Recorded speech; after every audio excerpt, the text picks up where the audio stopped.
السلام علیکم ورحمت الله وبرکاتہ. خوږو ماشومانانو، موږ ستاسو دپاره نن یو زبردست ویډیو راوړې ده. دا ویډیو اخره پورې وګورئ او په دې باندې خپل کمنټ هم راکئ او لایک بټن هم ووهئ. ماشومانو، دا کوم ماشوم چې تاسو ته په سکرین باندې ښکاري، دا ماشوم د پېښور اوسیدونکی دی. د ده نوم دی احمد مصطفی او دا د 15 کالو دی. د دې ماشوم مور پلار د عمرې دپاره تیاری کولو. کله چې په پاکستان باندې سیلاب راغی، ډیر خلک دغه سیلاب د لاسه متاثر شو. د خلکو کورونه اوبو ویوړه او ډیر نارینه زنانه ماشومان په دې کې شهیدان شو.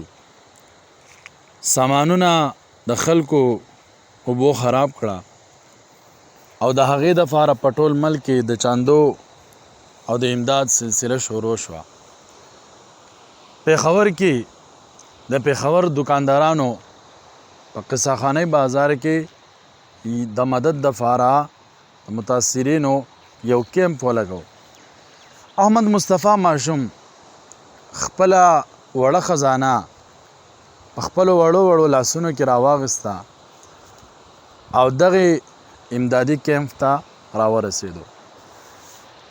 کله چې دغه کیمپ کسانو ماشوم بچی ولیدو چې خپله وړه خزانه یې راغستې ده او خپلې لږې روپۍ چې کومه جمع کړې وې هغې د متاثرینو د امداد دپاره راوړې، نو ډېر حیران شو او د هغه ماشوم یوه ویډیو یې په سوشل میډیا باندې وایرل کړه.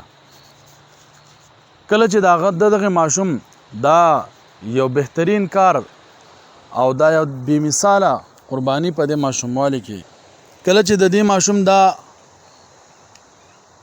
ویډیو وایرل شوه، نو د هر طرف نه د احمد مصطفی ماشوم والدینو ته د هغې پلار ته ټلیفونونه راتلل شروع شو. مختلف کسانو مختلف آفرز احمد مصطفی ماشوم ته وړاندې کړل او بیا د سعودي د امبیسۍ د طرف نه هم احمد مصطفی ماشوم ته د عمرې دپاره لیټر میلاو شو.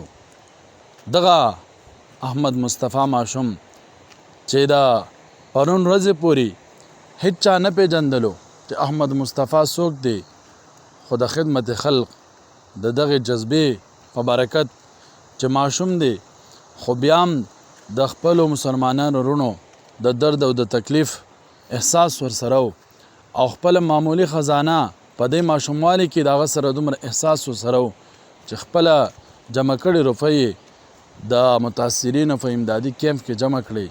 نو هر سړی د دغې ماشوم دغې کار ته حیران دی او نن احمد مصطفی ماشوم د پاکستان بچی پیژني او هر څوک هغه ته مختلف انعامات او تحفې ورکوي.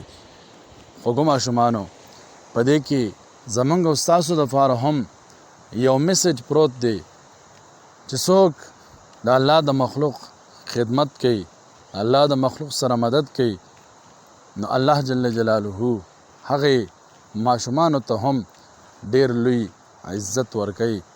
راځئ ماشومانو چې موږ هم دا عزم وکړو چې موږ به د مخلوق خدا سره مدد کوو او د ماشوموالي نه به په دې خپل زړه کې دا جذبه ساتو چې هر قسم وخت راشي او مسلمانانو ته د تعاون ضرورت وي، نو د خپل بس مطابق به مونږ د خپل مسلمانانو وروڼو سره امداد کوو.